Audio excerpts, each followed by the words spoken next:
আজ আমাদের ধান ঝাড়ার কাজ চলছে। তো হ্যালো বন্ধুরা, তোমরা তো দেখতেই পাচ্ছ আমরা কিভাবে ধান ঝাড়ছি। সারা বছর ধরে কঠোর পরিশ্রম করার পর আজ সেই পরিশ্রমের ফল পাওয়ার সময় এসেছে। তবে সত্যি বলতে এবার ধানের ফলন তেমন একটা ভালো হয়নি, কারণ ধান রোপণের পর হঠাৎ বন্যায় সব ক্ষেত ডুবে গিয়েছিল। অনেক ধান নষ্ট হয়ে যায়, যেগুলো কোনোভাবে বেঁচেছিল সেগুলোর মধ্যে অল্প কিছু ধান ভালোই হয়েছে। তো কি আর করা যায়, যা হয়েছে সেটাকেই মেনে নিতে হবে আমাদের।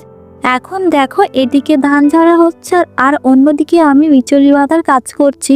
ধান ঝাড়ার কাজ শেষ হলে ধানকে কুলো দিতে হয়। কুলো দেওয়ার সময় ধানের ভেতরে থাকা ধুলোবালি আর হালকা ময়লা উড়ে যায়। এতে ধান পরিষ্কার হয় এবং সুন্দরভাবে চকচক করে ওঠে। এইভাবেই পরিশ্রম আর ধৈর্যের সঙ্গে আমরা আমাদের ফসল ঘরে তুলি। ফলন কম হলেও নিজের হাতে ফলানো ধান পাওয়ার আনন্দটা সত্যিই আলাদা। আর হ্যাঁ বন্ধুরা, ভিডিওটি যদি ভালো লাগে তাহলে অবশ্যই লাইক, শেয়ার আর চ্যানেলটা সাবস্ক্রাইব করতে ভুলো না কিন্তু।